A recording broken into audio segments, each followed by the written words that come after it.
नमस्कार दोस्तों, कहानी क्राइम चैनल पर आपका स्वागत है। दोस्तों, आज की जो क्राइम की कहानी है वो है काशीपुर उत्तराखंड से।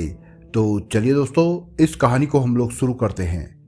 15 जुलाई 2020 की शाम के 4 बजे का वक्त रहा होगा। आरती ने बेटे अर्नव को बाहर वाले कमरे में छोड़ा और उसके गीले कपड़े बदलने के लिए अंदर से सूखे कपड़े लेने चली गई। कपड़े तलाशने में थोड़ा टाइम लग गया। जब वो बच्चे के कपड़े लेकर बाहर आई तो अर्नव वहां से गायब था।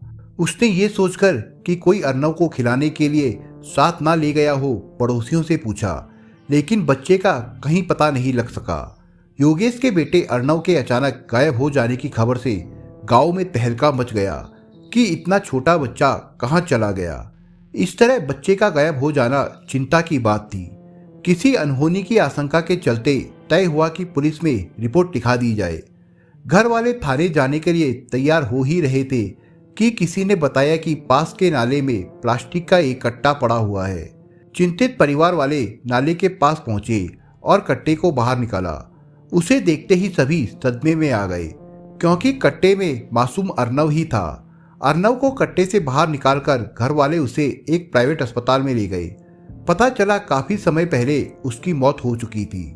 बच्चे की गर्दन पर नाखून के गहरे निशान थे, जिससे अंदाजा लगाया गया कि उसकी हत्या गला दबाकर की गई होगी। यह इलाका काशीपुर के थाना आईटीआई के अंतर्गत आता था।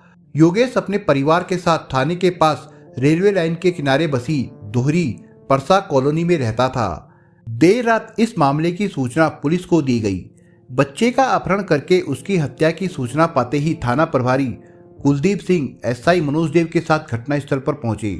योगेश के घर जाकर पुलिस ने इस मामले में विस्तृत जानकारी हासिल की। पुलिस ने बच्चे के शव वाले बोरे को गौर से देखा तो उस पर विकास लिखा हुआ था। पुलिस ने विकास के बारे में पूछताछ की तो पता चला कि विकास योगेश का मौसेरा भाई है। कॉलोनी के एक आदमी ने पुलिस को बताया कि करीब 5 बजे उसने विकास को प्लास्टिक का एक कट्टा कंधे पर लाद कर जाते देखा था। उसे देखकर ये कल्पना भी नहीं की जा सकती थी कि वो इतना जघन्य अपराध करेगा। इसके बावजूद पुलिस ने विकास को बुलाकर उससे पूछताछ की। उसने साफ शब्दों में कह दिया कि अर्नव की हत्या के बारे में उसे कुछ नहीं मालूम। उस कट्टे को विकास के घर वाले भी पहचानते थे। उनका कहना था कि वे उस कट्टे में आटा पिसवाते थे। कट्टा शायद हवा के झोंके में मकान की छत से उड़ गया होगा। इस मामले में योगेश के मौसेरे भाई का नाम सामने आते ही पुलिस ने उसके बारे में जानकारी जुटाई। इस मामले में कोई बेगुनाह ना फंसे सोचकर पुलिस ने इस अपराध की तह तक जाने के लिए डॉग स्क्वाड और फॉरेंसिक एक्सपर्ट को भी मौके पर बुला लिया। डॉग स्क्वाड देर रात तक बच्चे की मौत की जांच में जुटी रही, लेकिन कोई सफलता नहीं मिली। पुलिस ने आसपास के सीसीटीवी कैमरे भी खंगाले, लेकिन उनसे भी कोई अहम जानकारी नहीं मिल सकी। अंततः पुलिस ने अपना पूरा ध्यान विकास की ओर लगा दिया। पुलिस ने विकास को हिरासत में लेने के लिए उसके घर पर दबिश दी तो वो घर से फरार मिला। इससे पुलिस को उस पर पूरा शक हो गया। विकास इतना चालाक था कि डॉग स्क्वाड के आने से पहले ही वो गायब हो गया था। थाना प्रभारी ने उसके घर पर निगरानी के लिए एक सिपाही को लगा दिया। इसी दौरान पुलिस को एक अहम जानकारी मिली कि बच्चे को ढूंढते समय विकास भी साथ था। योगेश के घर वालों की उस नाले में पड़े कट्टे पर पहले भी नजर गई थी, लेकिन उसे चेक करने के लिए विकास ही नाले में उतरा था। उसने कट्टा देखते ही खाली होने की बात कहकर उधर से सबका ध्यान हटा दिया था, जिसके बाद योगेश और गांव वाले वहां से हटकर दूसरी ओर चले गए थे। बाद में गांव के ही एक आदमी ने जब बताया कि नाले में जो कट्टा पड़ा है उसमें जरूर कुछ ना कुछ है, तब शक दूर करने के लिए योगेश के घर वाले दोबारा वहां पर गए। फिर नाले से कट्टा निकालकर देखा तो उसमें बच्चे का शव था। इसी दौरान थाना प्रभारी को जानकारी मिली कि विकास घर आया हुआ है। सूचना मिलते ही थाना प्रभारी विकास के घर पहुंच गए और विकास को हिरासत में ले लिया। पुलिस हिरासत में आते ही विकास के चेहरे की रंगत उड़ गई। उससे वहीं पर कड़ाई से पूछताछ की गई तो उसने स्वीकार कर लिया कि अर्नव की हत्या उसी ने की थी। विकास ने यह भी स्वीकार किया कि आरती भाभी के साथ उसके संबंध है, जिसकी वजह से उसे अर्नव की हत्या करनी पड़ी।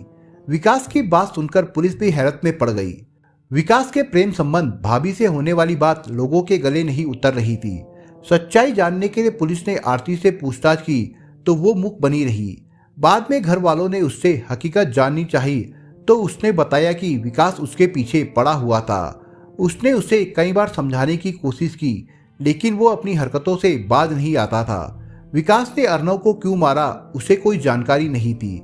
विकास से पूछताछ के दौरान ये तो साबित हो गया था कि योगेश की बीवी का भले ही विकास के साथ प्रेम प्रसंग चल रहा था, लेकिन अर्नव को मारने में आरती का कोई हाथ नहीं था।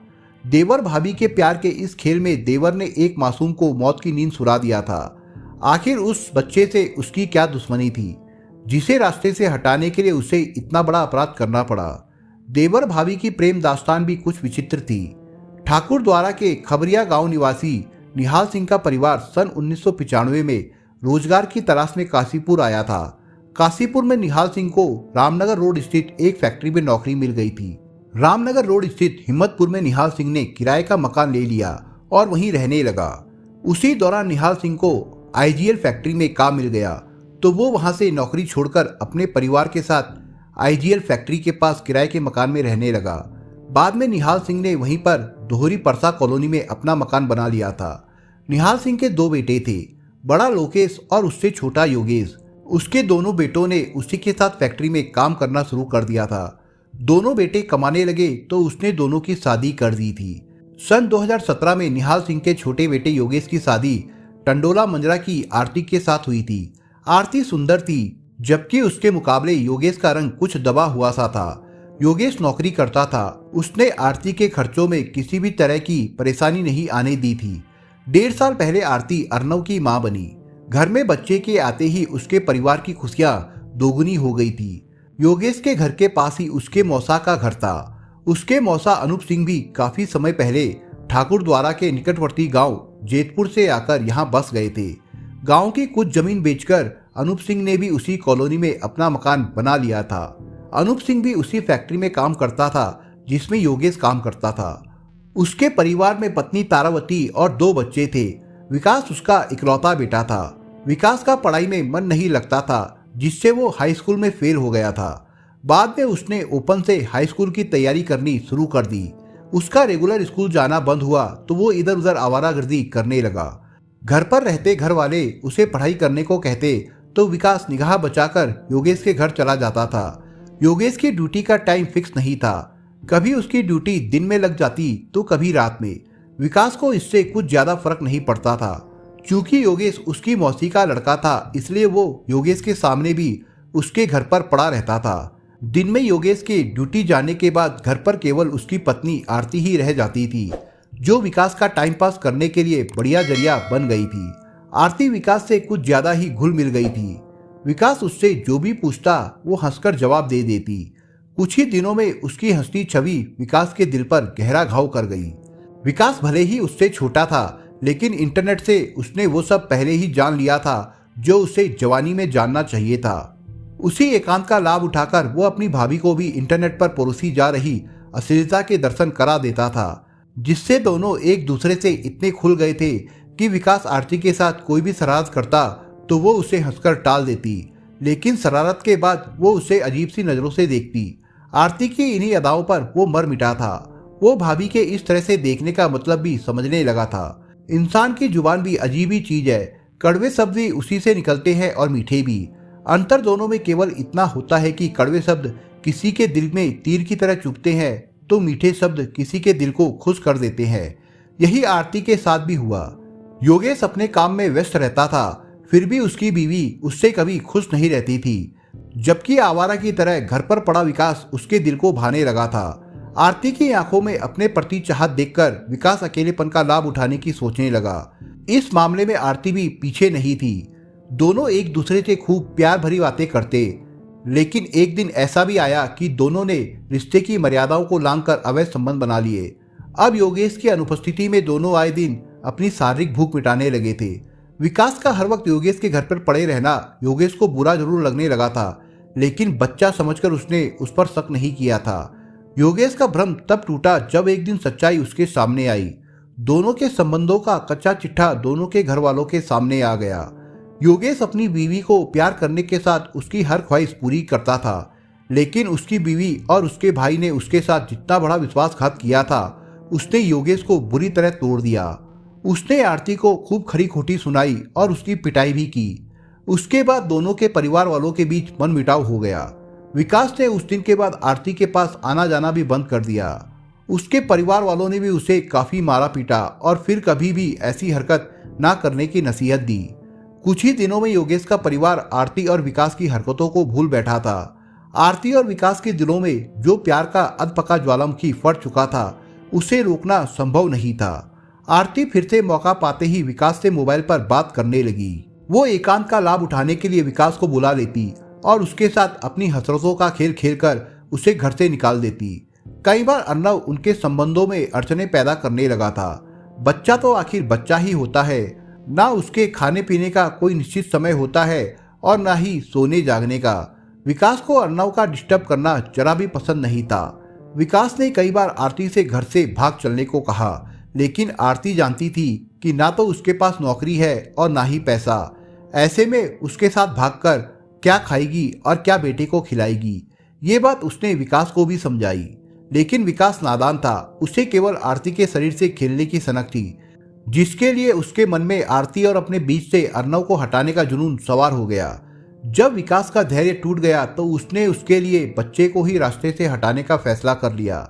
बच्चे को मौत की नींद सुलाने की योजना बनाकर उसने 2 दिन पहले घर से एक प्लास्टिक का कट्टा लेकर रेलवे लाइन के किनारे स्थित 2 मंजिले खंडर में छिपा दिया था, ताकि वो अर्नव की हत्या कर उस कट्टे में डालकर उसे कहीं दूर फेंक सके। वो मौके की तलाश में रहने लगा। 15 जुलाई 2020 को उसे मौका मिल गया। अर्नव विकास को अच्छी तरह पहचानता था। उस दिन अर्नव की मां आरती जब उसे छोड़कर घर के अंदर गई तो विकास बड़ी फुर्ती से वहां पहुंचा और अर्नव को चॉकलेट खाने को दी। उसके बाद वो उसे गोद में उठाकर रेलवे लाइन के किनारे स्थित खंडर में ले गया, जहां पर जाते ही उसने उसकी गला दबाकर हत्या कर दी। अर्नव को मौत की नींद सुलाने के बाद उसने उसके शव को कट्टे में डालकर पास के नाले में फेंक दिया। बाद में जब गांव में अर्नव के गायब होने की बात चली तो वो भी उसे ढूंढने में सबके साथ लगा रहा, ताकि कोई उस पर शक न कर सके। विकास से पूछताछ करने के बाद पुलिस ने धारा 301, 201, 264 के अंतर्गत मामला दर्ज कर कोर्ट में पेश किया, जहां से उसे जेल भेज दिया गया। केस का खुलासा होने के बाद योगेश और उसके घर वालों को आरती के प्रति इस कदर नफरत पैदा हो गई कि उन्होंने उसे उसी समय उसके मायके वालों के साथ भेज दिया। उनका कहना था कि जो औरत अपनी औलाद की ना हुई वो दूसरों की क्या होगी। बच्चे की हत्या में संलिप्तता ना पाई जाने पर पुलिस ने उसे पूछताछ के बाद छोड़ दिया था। दोस्तों, इस कहानी के बारे में आपके विचार क्या है, हमें कमेंट बॉक्स में जरूर बताएं। और दोस्तों, अगर आपको हमारा काम पसंद आया हो तो वीडियो को लाइक शेयर जरूर करिए। और अगर आपने अभी तक चैनल को सब्सक्राइब नहीं किया हो तो जाने से पहले चैनल को सब्सक्राइब जरूर करिए दोस्तों। धन्यवाद।